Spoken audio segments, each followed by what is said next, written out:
Alright, hi guys, welcome to the second installment of my talking TikTok series, whatever you want to call it.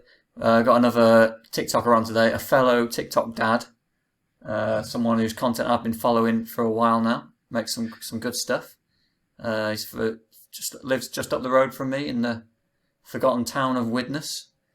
It's at Swiss Evans 86. How are you doing? I'm good, thank you. How are you doing, Sam? I'm alright, better known as, well, not better known, but known on this call as Wil Evans. I'm not going to call you Swiss Evans. It feels a bit Yeah, Will awkward. is fine. Will is absolutely fine. Yeah, Will yeah, with one L. yeah, yeah. Yeah. All right, well, thanks for coming on. It's good to have you in the as my second guest. I'm Good to be here. sticking to a consistent theme so far of TikTokers closer to my age with children. Seems to be a safe bet. Well, how are you? How old are you? I'm 34. How old are you now? I'm 29, but people think I'm about 46. Yeah, it's the hair in it. The hairline is the problem. Yeah, the wrinkles as well. If I get too close to the camera, you can see the wrinkles. It's not. So I'll sort of lean back like that. I think if you get rid of the beard, like that's what I seem to find when I shave my beard off, I suddenly lose about 10 years. Don't know what it is. Yeah, people say that because I've only recently grown the beard. So if I have shaved it off a couple of times and then regrown it, but people always mention that it does. But I'm just overcompensating for the lack of hair up top with the beard. I think that's what it is. So I'm going to keep it. My wife's bought me a beard kit, so I've got no. And my wife bought me one of them and fucking raged at me because I hardly used it. Yeah, I can see a similar thing happening with me, but I'm going to try and use it at least once. What's the rules on swearing? Because just I didn't mean to say the F bomb then, Oh but no, it no, that's just fine. Yeah, do what you want. okay. It's only going to be on. It's on YouTube, isn't it? So it's a bit of a free for all. Yeah, I just noticed when I'm doing like videos on TikTok and stuff. But I really don't understand the whole. I remember I got a video banned a little while ago, or one of those community guidelines things, and I think it literally could only have been because I said the word penis, only because I said the word penis, Yeah, um, and it got instantly taken down because some community guidelines thing, and then it always annoys you because then one of the first videos you'll see on your FYP will be like somebody literally swearing and saying cock and bubbles and all this sort of shit. And then you're like, well, hang on a second, why, why is that allowed? And I yeah. can't say, It's really bizarre, isn't it? I saw a video. You did a video about it, didn't you? Where it was about how they don't tell you what guideline you violated. Because I've been in the same position where it's really frustrating. Sometimes I put out a video and I sort of know it's a bit risky, and so I don't really mind. But I've had like 3 or 4 videos where it hasn't even occurred to me that I was doing something that might violate the guidelines, and then it gets taken down or muted or whatever. And well, I'm trying now to be a bit more aware or conscious of not, what I'm saying and swearing. But then it's kind of like, well, should I have to do that? Because then I instantly reposted, I think I reposted the video or a version of that video again. I think I posted it on Instagram and it did have like the swear word in and then it was fine. And it's like, well, I don't really understand why TikTok's funny about it, but Instagram wouldn't be. For example, I don't know if Instagram just doesn't give a shit or whatever. But yeah, it was just a bit frustrating. The thing that mainly annoys me is the inconsistency of, say, for example, getting pulled up for nudity or something, but then you see so many girls literally dancing in their bikinis, or like I do a lot of I mean, a lot of my videos, you sometimes see me dressing up in like army gear and stuff, and it's because I do a thing called airsoft, which is essentially grown-up boys playing soldier. It's people who wanted to be in the army, but probably didn't have the bollocks to be in the army. And yeah, we run around like shooting each other with like plastic BB pellets. I'm going to get a load of hate now from airsofters, but I am an airsofter, so it's fine for me to say. But the main thing is that you can actually use like realistic looking weapons because the ammunition in them is so small. You use very realistic looking weapons. You probably wouldn't be able to tell the difference. mm, And I understand that, but whenever I've had them in my video, they instantly get flagged up on TikTok and it says, oh, you can't show weapons. But I've seen British TikTokers with doing airsoft stuff with their guns in and it seems fine. And even though I've used the exact same hashtags, and then also I've seen like Americans literally firing guns, and it's like, well, I yeah. don't It's fully bizarre, isn't understand it? the. I've seen airsoft clips on my for you page, so I don't know. Yeah, it's a strange one. I don't know if they're just American videos and that are allowed to be played over here or what, but I don't know if the rules are different. I presume now, I guess the rules are different. for different nationalities or for different countries or whatever it is. But yeah, it's more like the consistency of it that annoys me rather than like I'm fine if every video of that type gets taken down. It's just when you do a video and yours gets taken down, but then like it always seems to be the thing that the next video you see on an FYP will literally feature that exact same thing that you did, but that's fine. Yeah, That's me. I think I'm getting a feel for it now as to how to avoid getting flagged. It's been about 6 weeks now since I've had a video get muted or taken down, which is easily my longest. I think my longest streak without a violation. Right, in the early days, I was getting probably one or two a week that were just getting flagged. Yeah, I think the last one I had was that one when I was, and the thing that annoyed me was that it wasn't even like a big planned video. It was just like a random response video, and I was doing a kind of thing where I play a character against myself. So I'll be kind of going, oh, tell them about such and such, and then I'll suddenly switch the camera. I'll take my glasses off because it's the easiest route to creating another character for me is just taking my character off and changing the camera angle, and then I'll go, oh, what kind of questions? How big's your penis? And you can't ask them that. And then it was literally just me making a joke, going, tell them how big your penis is. And then that was enough to get it like stroked or stricken because I said penis, and it was like, well, hang on a second, it's a medical term for a male genitalia. Yeah. So I don't really understand why, but yeah. Anyway, that's the fun of TikTok, isn't it? I guess. Yeah, we're getting used to it. So I was scrolling through your page earlier, and I saw I always like to find like. Well, I did the same with Phil last week. I sort of scrolled back to the start to watch the first few videos. Oh, Christ. Yeah. Well, you get the same. It's the same. If I ever have I think I haven't really got the courage to go back and look at mine. I haven't done that recently, but my first few videos were awful. But the only reason I brought that up is because I was curious to see when you started posting. So it was around sort of March time or April, wasn't it? When you was it like a lockdown thing when you got started on TikTok? How did you get into it? Yeah, it sort of like initially started as a thing because I don't know. I kind of feel like me and you might have a similar sense of humor, even though I don't necessarily put it out in the same way on TikTok that you do. The reason why I follow you and the reason why I liked your stuff was because it was like that's exactly the way I think of things, and that's my kind of sense of humor. I just talk about things and do different kinds of stuff. But I basically annoy the shit out of my wife constantly. I'm constantly jumping out of, like on her from behind doors and stuff. I'm constantly just annoying her because I just find it funny, which makes me sound really bad in hindsight. But I make up for it with a lot of love and affection.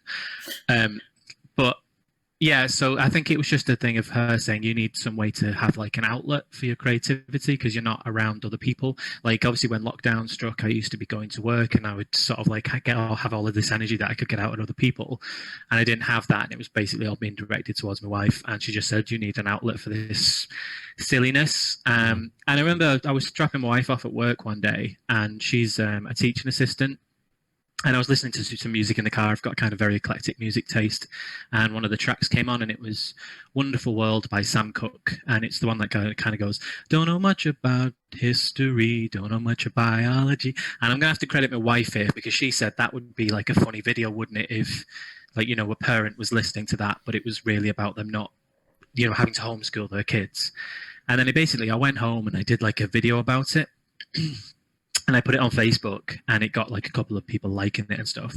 And then my wife basically said, oh, there's this app called TikTok where you can do this like short form kind of stuff.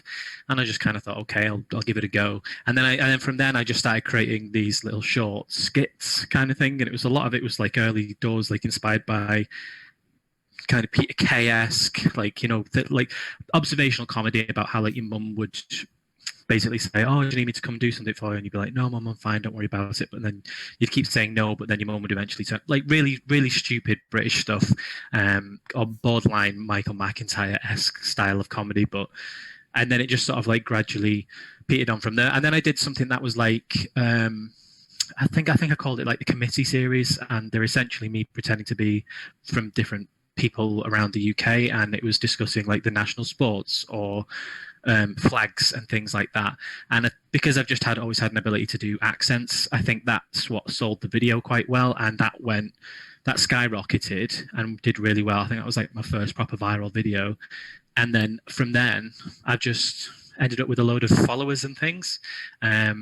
and it just sort of like took off from there, basically. Yeah, I remember that video actually. I think that was probably the first one. That's the first one I can remember seeing of yours actually. The flag committee one that you mentioned, and you had that, didn't you? You had that massive one more recently, didn't you? You did one about video, like the secrets of video games. You got like last. Well, I remember it had about 4 point something million after a few days. Is that your biggest one?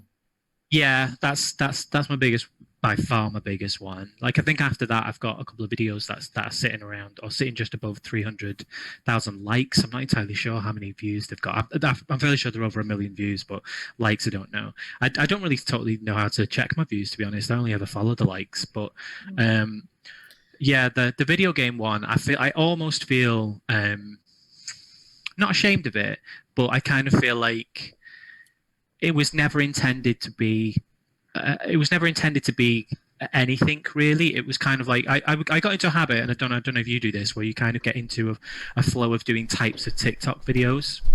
Like I noticed, like you went through a little phase like about a week ago in this, where you do a lot of I stand and I look at text or the jokes in the text, and it's like the rainbow strobe and stuff. Yeah. And we go through these kind of phases of trying things, or this is easy to do, or whatever it might be. And I went through like a phase where I would do like a trivia video. I'd basically do 3 videos a day because that's what I always aim for. And I would do a trivia video, like a comedy video or a comedy skit, and then something else that was either a hybrid or whatever it was. But there would always essentially be like a trivia video, a comedy video, and then whatever I felt would fill that gap. And so the trivia videos always were basically really simple stuff like, why are mammals called mammals? It was just basically basic shit that I found interesting because I've got this like voracious appetite for knowledge. I would literally stay up at night on Wikipedia, going down Wikipedia holes because I can't sleep. I don't know if you're an easy sleeper, but I literally struggle to sleep. And I will literally be on Wikipedia and I will go, what happened at the Battle of Waterloo? And then I'm suddenly reading the Battle of Waterloo, and then I'm reading all this other stuff. And so I just like trivia basically. And so I like imparting that. Sometimes I'm doing videos about it. And the video game one was literally just a throwaway video that was my trivia one for the day of like, oh, did you know that these are things that video game designers do? And literally, I remember like the next day, it just went fucking mental. I've no idea why in particular that video, because I've done loads of other stuff about video games since. That's never hit those kind of things. There was clearly something about it, or the way it was presented, or I just think it was because I don't know what was special about it. I don't really even feel like it deserves the amount of likes and views that it gets. But yeah, it just went. Sometimes you sort of, it's the videos that you just the kind of throwaway videos that you don't really put too much thought into. Those are the ones that kind of like resonate with people. I remember that video. I got the because I'm not a big gamer. Like I've got like a PS4 and stuff, but I'm not a big gamer. So, but even as I was watching that video, I found it interesting because it was kind of like an insight into some of the sort of like secret, some of the hidden tricks you could call them like tricks of the trade, and that people might not be aware of. But obviously a lot of people on TikTok play video games, so it's kind of thing. Oh yeah, it has like a wider appeal as well. Yeah, it's a huge like, and obviously like with kids nowadays, obviously TikTok is generally, even though there's the whole like over 30s club thing. I don't know if you've ever tagged the over 30s club in it, which I am a member of. TikTok is generally a younger person's game, if you know what I mean, or most of the users are probably young, and ergo they probably do play and are interested in video games and stuff. Even if the majority of gaming stuff is literally people posting pictures of their game or clips of their game, or whatever it is. And I've gone through the whole game dev hashtag, which I'm technically a member of because I work in video games, to see like, what other people are talking about. And there's hardly anyone on TikTok that is kind of giving information about games. And I guess that's the only reason why I've got as many followers as I have. To be honest, there was a really interesting thing that you were talking about with Phil last week. If you haven't watched that, go watch it as well. That was a really good episode. And he was basically covering like, it's better to slowly build up a following than to suddenly get all of this, flash. And I think I'm a really good example of that I got that video, that 1.5 million, and that literally rocketed to 1 million in about the space of 2 or 3 days. And my follow account went from something like 40,000 to something like 110,000, or literally almost overnight. And I think my profile, or my gender profile of my followers, went from something like 70% female to like literally the other way. It was like suddenly 70 to 80% male. And I can only presume that was people following because of the gaming stuff. Yeah. Not that there aren't obviously female gamers, but you know, majority tend to be. Yeah, majority tend to be boys. But the issue with that is, like Phil was sort of addressing, was they're not necessarily people who are going to engage with you all the time. They just sort of see the video and click, oh, he's a video game designer, I'm going to follow him. And then the next video that I do then is suddenly me talking about the origin of fucking why mammals are called mammals. And they're like, why is this guy telling me this shit? This is boring. Literally had that on a video like the other day. I posted a video about why stones and pounds are called stones and pounds, which I found I find really interesting. But some little kid clearly on it just went, this is quite boring. And I was like, I saw that video. Fair enough. I was like, fair enough, mate. But like the thing is, like I don't think I'll ever stop doing that. I've always had this sort of thing in the back of my mind of like, do I? And I don't know if you're the same. Like, do I post content for the followers, or do I post content for me and then see if the followers follow me? Do you know what I mean? Because I'm all over the place, to tell the truth. Like, I don't really understand why I've got the amount of people who follow me is what I do, because my stuff is, you know, like 45-50% video games, 30-40% silly videos, comedy songs, trivia. It's all over the place. It's not really one specific thing, whereas I always was told you need to find a niche and stick to it and like drive that home, whereas that's not what I've really done. No, I think you're doing the right thing though, because I think it's such an easy trap to fall into, and I totally understand why a lot of like people who put out content do it. Because I find myself having to fight the urge as well. Like if you get some content that starts doing a particular type of content that starts doing well, and then maybe a couple of weeks later the views drop down a little bit, there's a temptation to just keep making that kind of content and just keep churning it out.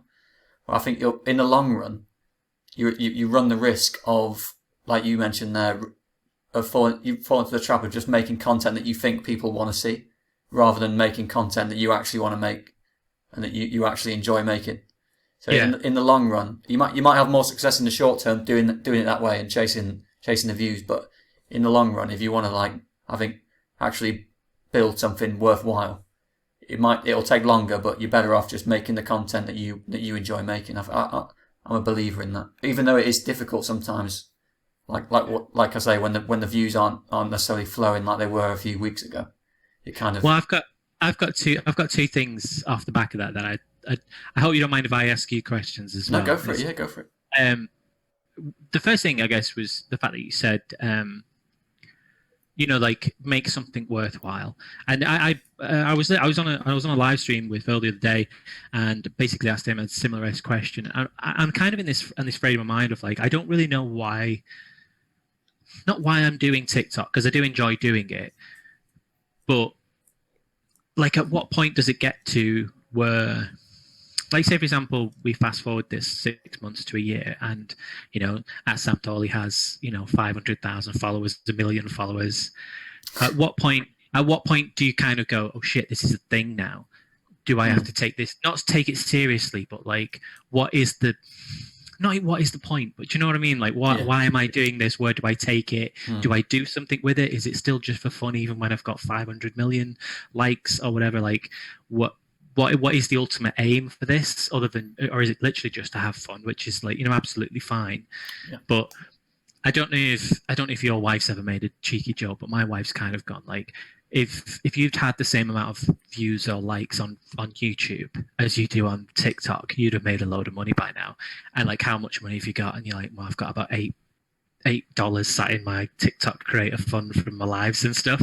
Yeah. And you're like, I know that my partner's expecting to see any money from it, but do you know what I mean? Like, what is the point, I guess? What is the worthwhileness of TikTok? Because honestly, sometimes I do wake up and I kind of feel like, shit, I've got to make something, and I kind of do put myself under a little bit of pressure sometimes, and it does sometimes lead to, I don't want to say putting out subpar content, but sometimes you do just feel like, oh, I've got to make a video about something, or I've got to do something and make it. I don't know if you ever feel that way, or you feel like you're always on your A game. No, definitely not. Definitely not. I have the same. Yeah, I get the same feelings. I've taken a break. I think I've taken a couple of like breaks from TikTok where I haven't. I think one time I didn't post for like 5 days, which in TikTok for a YouTuber that would be normal, but for someone who, because TikTok's all short form stuff, it's quite a long time, and I think that was because I find myself the worst thing you can do is force yourself to make something, because that's when you end up making the content, like you said, that you don't actually want to make. You're just making it for the sake of it, or trying to make something to try and get something to go viral. So I feel that way all the time, and I have to kind of resist the urge to make content that I don't think is actually the kind of stuff that I enjoy making. So yeah, I do feel that way all the time. But your initial question about like why what's the end game? I think I probably got into TikTok for like a couple of reasons. I've always sort of secretly wanted to kind of give comedy a bit of a go, because I was sort of always been one of those people who's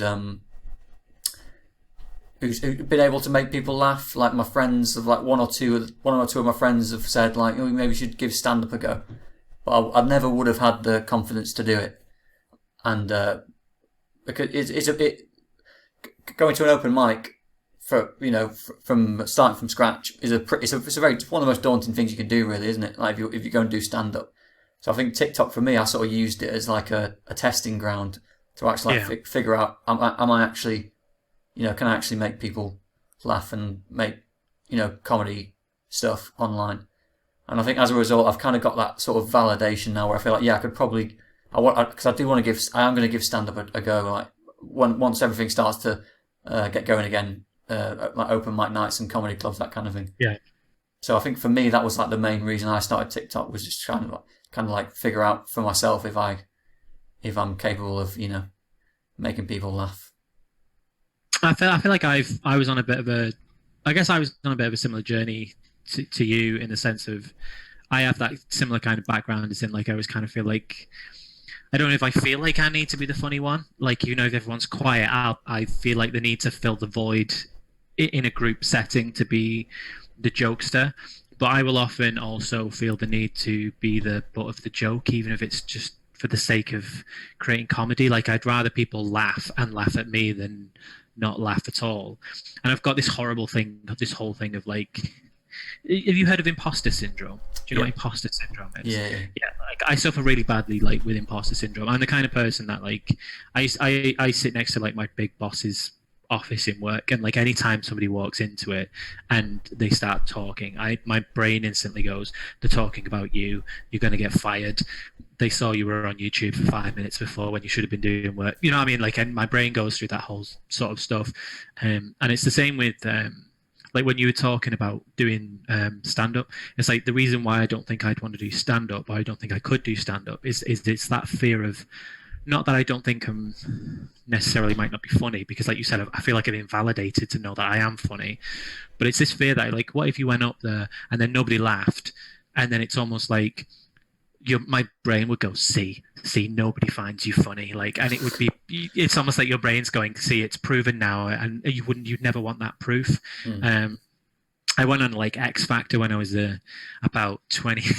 I'm trying to remember. Oh, all the stories are coming out now. I think I was about 24, and basically I can sing a little bit. I've always been able to sing a little bit. I don't think I've got a very good singing voice. I think I can just mimic quite well. And if you can mimic and make your voice sound like a singer, it will sound half decent. And I always used to get up on karaoke and stuff. And that's one of the reasons why I do like singing stuff in my videos. It's just because I like singing. I remember going for like the X Factor, and it was a shitter, because you stand in a queue for like 3 hours, and they make you do the X sign. This was like really early X Factor, by the way. This wasn't like 3 years ago. This was like 10 years ago kind of thing. Yeah. And you don't obviously see the celebrity people. You're literally seen by like a production assistant, and they go, "Okay, sing," and you're behind like a little closed door thing. And I remember singing, and she just went, "Yep, nope, no Oh, really? thanks, yeah, not this, yeah." And I kind of went. And the thing is, like I'd heard other people go in because you could hear them because they're only really behind the screens. And I'd heard everyone else singing. I was like, I'm better than these. I know I'm better than these. Mm. And she just went, yep, no, no, that's it. And then I remember like having to come back and people going, oh, how did you do? And they just said, oh, it was just a no. And it was this whole thing of like feeling like, see, you're not as good as you think you are. It's been proven now. And even though my brain should realistically go, well, do you know what? Alexandra Burke got turned away like 3 times before she got through and she ended up winning it. My brain just takes that, all the negative shit. I could literally look at 100 positive comments on a TikTok comment, which we do get. I presume you and me both get a load of positive comments, but you can get that one comment that goes, this is shit, or you copied this off someone even if you didn't, and that's the one that you like you laser in on and go, oh shit, and that's the one that suddenly sticks with you and ruins your day. And it's hard because I do want to be in this open public space, but then clearly I'm fucking so fragile that like one bad comment could ruin my day kind of thing. It's like it's probably not the best place to be sometimes for someone with a sort of like sensitive I think fragile ego. I think there's a little bit of that in everybody though, because I find myself I do the same thing. I mentioned it to Phil last week as well. Like like you said, there's always one, like the majority of the comments. I'm sure we both get a positive, like you just said, but I always get one or two negative comments. They're very rarely nasty or anything like that, but like you say, you do find yourself tempted to reply to those first. So you have to try and like train yourself not to worry about those. If you do want to reply to, probably best just to ignore them, to be honest. But if you do want to reply to them, make sure that you've replied to all the positive ones first before you do. Yeah, I feel like I'm getting a lot better at it. Like basically I had therapy about 3 years ago, and a lot of that sort of stuff got addressed in that. And it basically all just, I guess, stems from some form of insecurity. That's all it really is. That's all imposter syndrome is. It's what if, anxiety. It all stems from what if this happens and next happens, whatever it is. And a lot of that sort of get addressed, and I'm getting a lot better at it. But it's still a bit like you'll see something and it'll sort of suddenly trigger a bit of anxiety about something. But yeah, in general, I mean, and I've been really, really lucky, to be fair, with TikTok, in that most people, and then 99.9% of all kinds of comments and stuff, I'm really surprised that I haven't clearly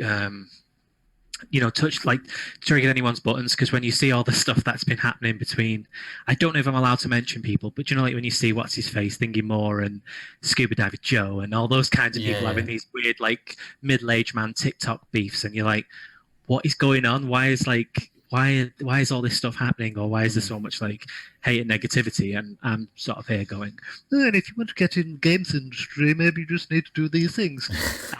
I'm quite glad that clearly I haven't sort of like pissed anyone off to that degree. Yeah, that's the worst thing you can do is get wrapped up in like the negativity, and start addressing like the people who do video responses to the negative comments, and they just end up going down like a spiral of negativity. Like the reason you get the vast majority of your comments are positive comments is because you put out positive, uplifting content. So people, you sort of get the energy back that you give out, don't you? That's what I try and do as well, is respond to as many comments as possible, like thank people, do it.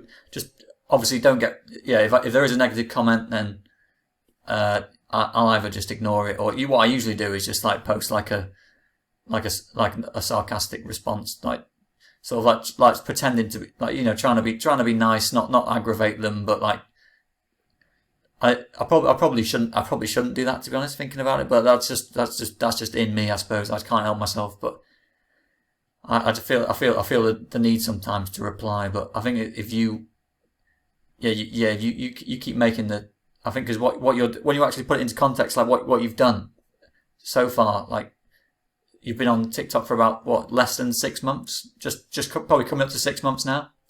Yeah, I think so. And how many followers? You over? Is it 150? Over 150 now? How many have you got?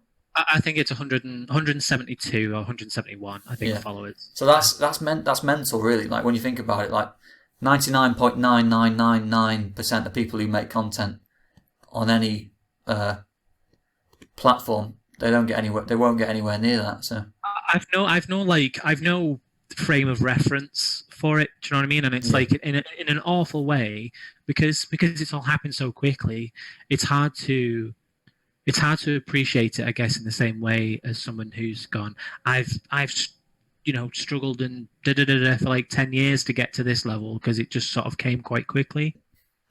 Do you feel like you're TikTok famous yet? um, Do you feel like that's a thing that no, could be applied? it could what? Sorry. Could be applied. Like, I don't know. Like, have you like you've done like a couple of silly videos where you kind of, not silly as in like they were stupid videos, but you've done a couple of videos where like you do this thing where like you do your own voice off screen. You know, you do your video, you do the overlay, and Yeah. it's like, and you're pretending that somebody's come to meet you, or you're doing your fan greets and stuff. Like, has anyone ever recognised you in Warrington or anywhere? I have a couple of people, yeah, but it's always awkward because I the two times that actually it happened yeah, so it's three times now, but one of them the first two times was when I was out running, so I had my headphones on, so it was really awkward because it was obviously people that I didn't know, and one time it was like a group of lads, and they all I could tell that they all, as I was running past, they all like pointed at me like that. So it's hard to imagine. I assume it had to be from TikTok. Well, it's hard to imagine why else they would have been. I know I'm not the most attractive bloke, but I don't tend to get people pointing at me in the street and laughing. And then there was another time. It was a very From the bushes. yeah, I'm hoping it wasn't something along those lines. But the second time was something very similar when I was out running. So I just kind of like sort of nod to people. I just nodded and waved and kept going because I obviously had my headphones on. But yesterday, my next door neighbour actually she came over she was having a chat about something, and she said, "Oh yeah, we've seen you on TikTok, by the way," which was a bit mad. But the first Yeah, time, but so the first, the biggest thing, I think the biggest kind of achievement, if you could call it that, from TikTok was I got asked to go on Radio Stoke because I'm a Stoke fan. I remember seeing it. Yeah, Yeah, yeah, I actually listened to your interview. yeah. Oh, did you? Oh, well, it Yeah, was. I was really nervous for that. It was. I don't know why in hindsight, because I don't know. Yeah, it was. It's just no different to this really. Like it's just a conversation, and the guy, the DJ chap, Lucas, just DM'd me on Instagram out of the blue, and he said, yeah, they introduced me as, they said I was, yeah, Sam's TikTok, it's a TikTok famous, and I messaged him, but like after I heard it, I was like, oh, we're stretching the term a bit, aren't we? Stretching the term TikTok famous. So it is kind of something that I do sort of like cringe about, but I think on TikTok probably relatively recognizable, but I think in terms of like day to day life, it hasn't really changed at all. Like the vast majority, it's easy to lose sight, especially people who are a bit older like us. Like the vast majority of people we know aren't on TikTok, and yeah.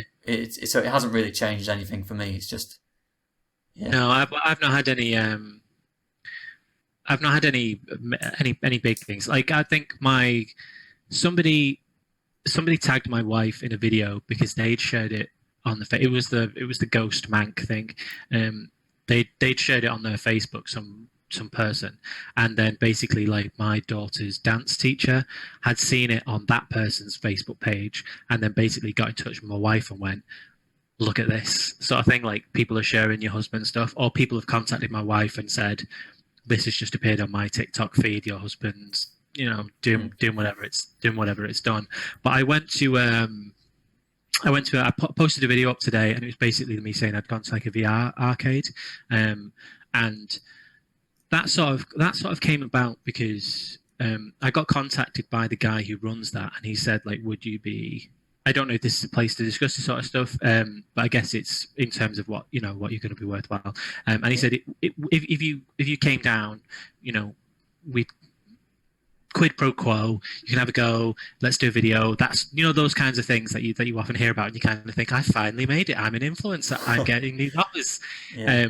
And I basically just turned around and was like, I never want to take anything from anyone. I will and I did message him back. Really, I just basically turned up today, and he was like, oh Christ, it's you, kind of thing. And he was like, you don't have to pay if you don't. And I was like, no, I'm gonna pay. Like, I never want this to ever be a thing where people think they can. Because of like imposter syndrome, I just kind of feel like I will get more out of this than you. Like, this will be more benefit than me. And I never want to feel like I'm taking advantage of anyone. But I did that, and I kind of really did have a really good time there, and my kids really loved it, and that's why I put the video out, because I genuinely thought this is a good place, and I sort of did that from it. But like, while I was there, like, my wife went, "Oh, he looked like he was fangirling on you," like because he'd obviously followed you and stuff, and it was like, I'm sure he wasn't, by the way, if the guy's watching this, but yeah, I think my wife's goes through my comments a lot, and I have a lot of males on my comments who post borderline sexually aggressive stuff towards me. And she's like, oh, all right then. Yeah. There's a lot of like middle-aged women about my age who also post some nice remarks and stuff. And I think it half winds my wife up and half like makes her laugh. But it's good to just kind of go, see, your husband has still got it. Yeah. You'll be surprised. You'll be surprised here. I don't get any of that. See, I kind of think, like, honestly, like, I kind of think, like, I'm jealous of, because it seems like you put a video up and it instantly, like, I've very rarely seen like any of your videos do like less than 500. You seem to put a video up and it always has a consistent.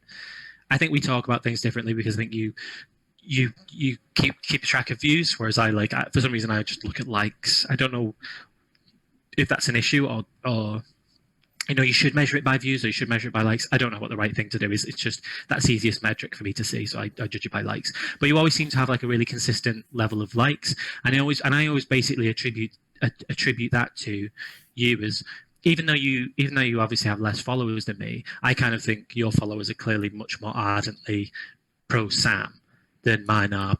Will, like I said, because I feel like I gained a load of followers just through one or two videos that did really well, and it always makes me jealous that you'll put a video up and it's like, shit, he's got really, really good, not to sound like a marketing twat, but he's got really good engagement clearly there. Do you know what I mean? And I never feel like I get that. It's like I will put videos up sometimes and I'll do a reply about a video game in one and it'll get like 300, 400 likes or something, and then I'll do a different thing and it will get quite a lot.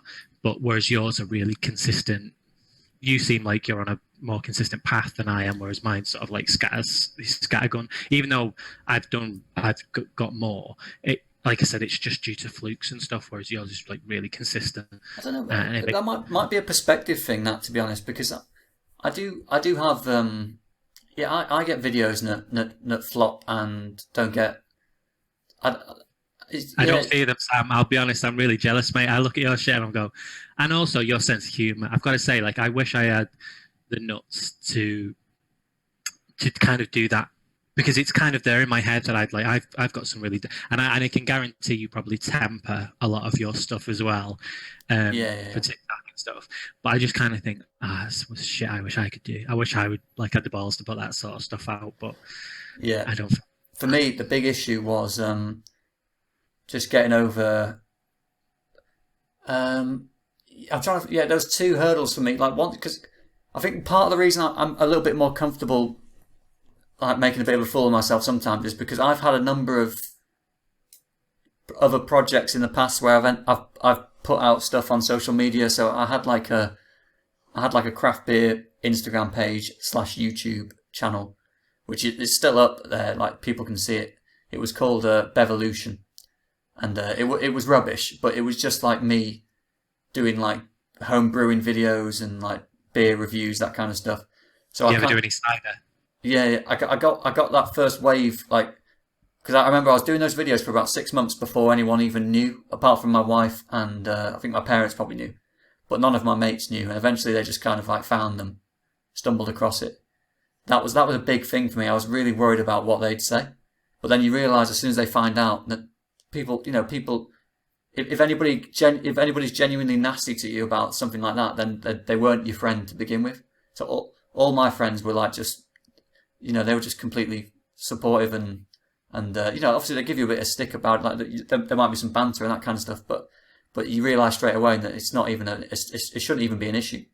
Yeah, so, my mates are very much the same. Like I literally remember having a chat with my wife about this. Is that it's weirdly like women are all really nice in their WhatsApp. I don't know. I presume have you got like a WhatsApp group with a bunch of mates by any chance? Yeah. I've got the same. And I was basically just like, why is it like women's WhatsApp groups are all like really nice and supportive, and then the second away from it, they're all like catty and slagging each other off? But like, if you look in a boys' WhatsApp group, they are literally all ripping into each other and taking the piss. It's like it's completely out there in the open. And mine's like that. But I had basically a similar issue, and I think it stemmed from when I first got. And I still have it now. I'll be honest. I still have a thing about talking about my job. It's really affected me when I first got my job in the video games industry like 14 years ago. It's a kind of thing that in a topic of conversation, when you're out with people and they kind of go, oh, so what do you do? And my friends are kind of going, no, I work in a call center or whatever it is. They'd go, oh, what do you do, Will? And I'd say, oh, I'm a video games designer. And then that naturally more opens more avenues to conversation than other less, I don't want to say less interesting jobs, but you know what I mean? It's a more interesting avenue of conversation.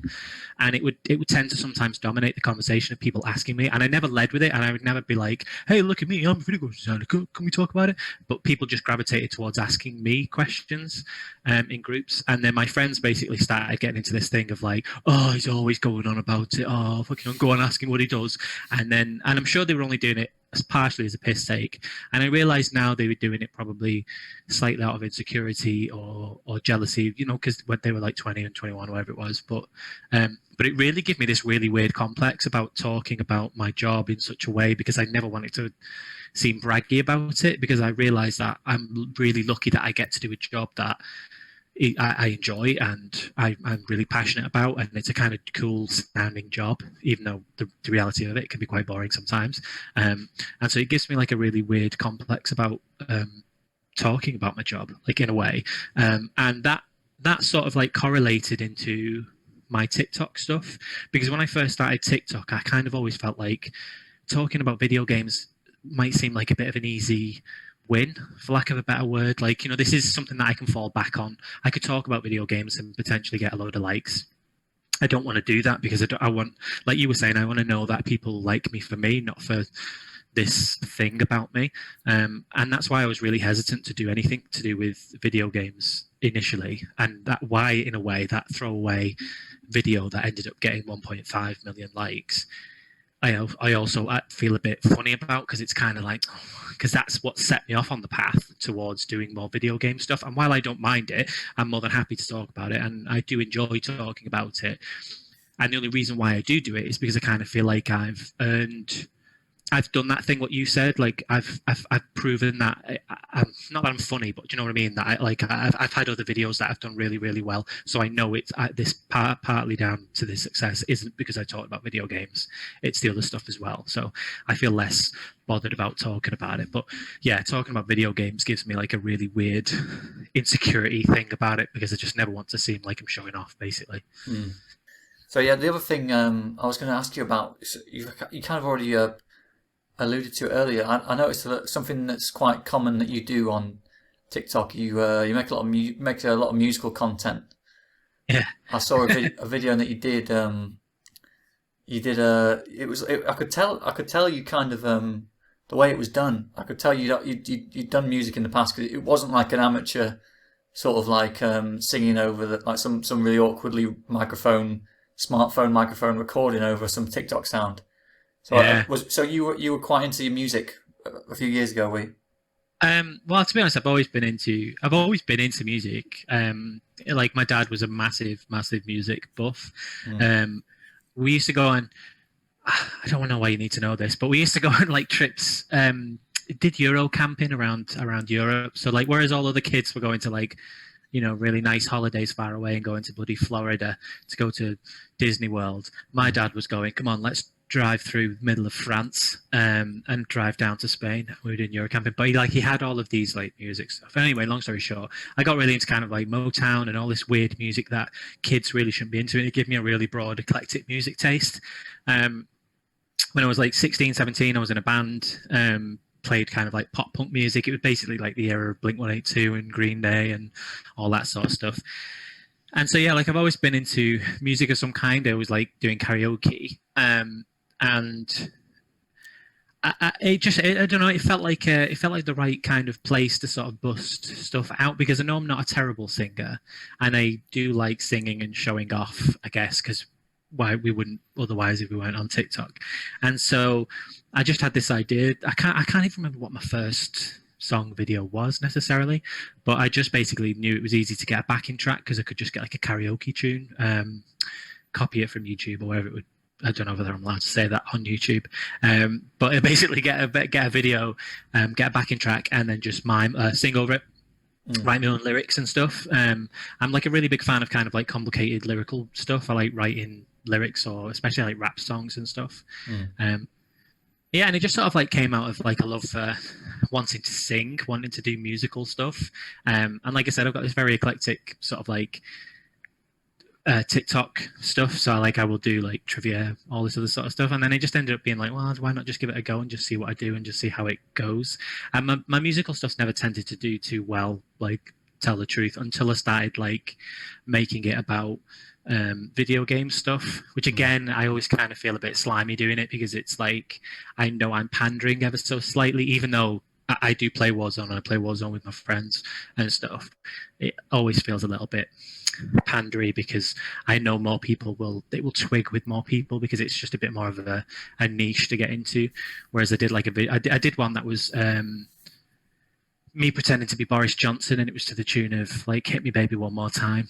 And I kind of felt like I'm more proud of that because it has a very funny like political message. It was more intelligent in the way that it was done versus me just basically rapping about a song. Yeah. But, yeah, it never seemed to do too well, to be honest.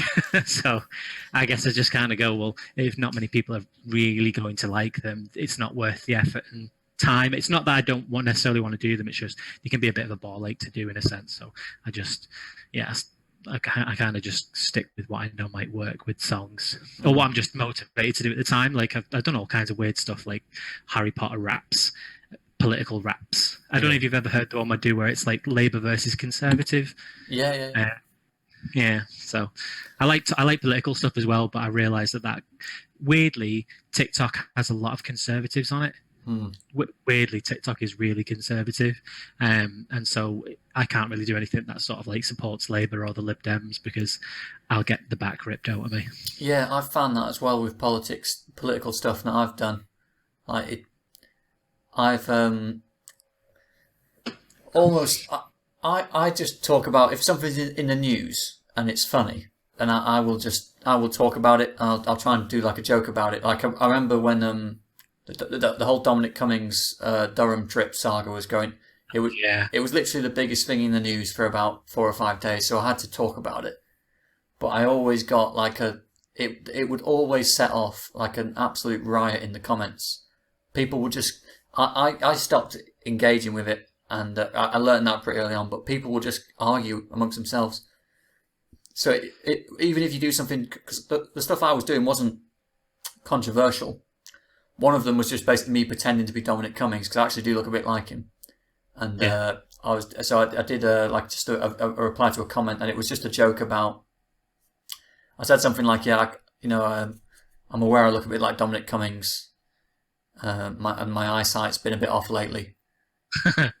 I'm just going to take a drive in my car with my wife and my kid to go and check it. Everything's in order, something like that. And I just posted it thinking not a lot of it, but it always seems to set off an absolute storm.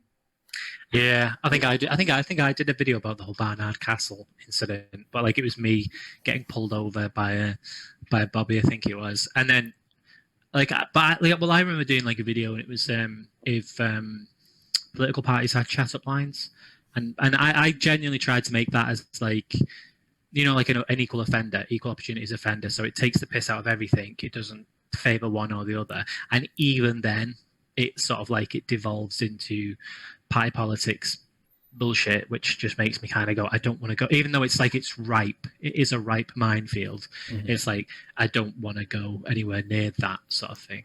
Yeah. Because it feels like I'll set off too much stuff. Yeah, it's not really. Sometimes I get the impression it's not worth the hassle as well. The worst experience I had was I did a couple of TikToks about Trump when he, do you remember when he made the comment about people injecting disinfectant potentially doing it anyway.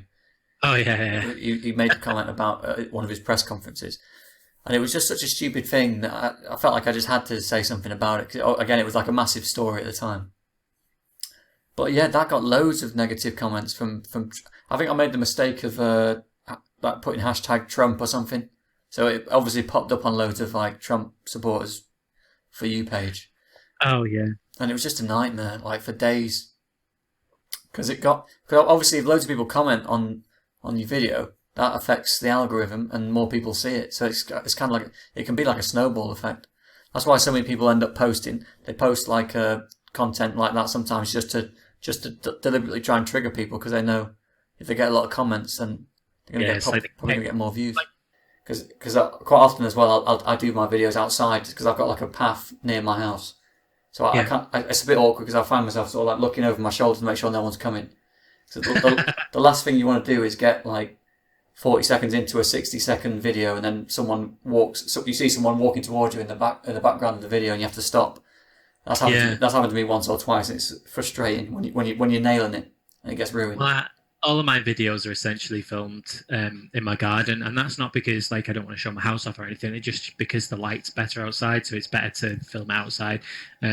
So like all of my stuff's filmed in my. Well, I say my back garden. It's a yard. It's like the back of my house is kind of like. No one from America will understand this, but in the opening shot of Coronation Street, it's like a ginnel or whatever they might call it. It's like an alley essentially. Yeah. Houses. So I've got like a yard, and I basically just stand in the back there, and I do my spiel, and I get on quite well with my neighbour, and I've basically been chatting to my neighbour over the fence, like Home Improvement essentially. I don't know if do you ever remember Home Improvement? There was that neighbour. Yeah. The guy who didn't show his face. Yeah, I've got a neighbour who we have chats with like that, and like I basically he's basically said like I can hear you.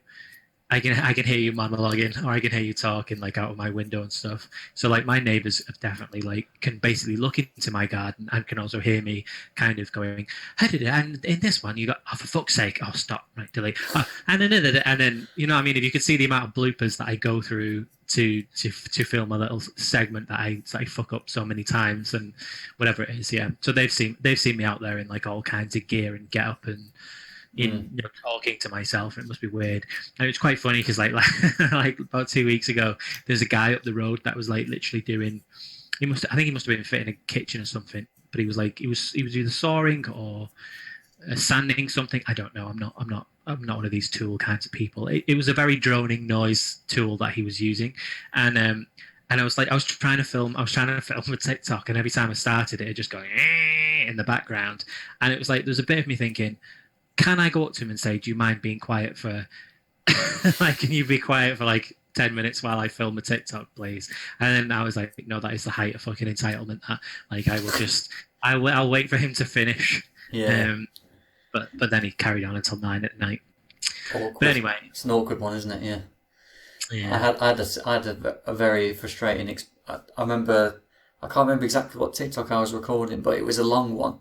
And it was one of those where I felt I had to do it in one take, and I got about 90% of the way through. I was going towards the end, and someone rang the doorbell, just completely ruined it.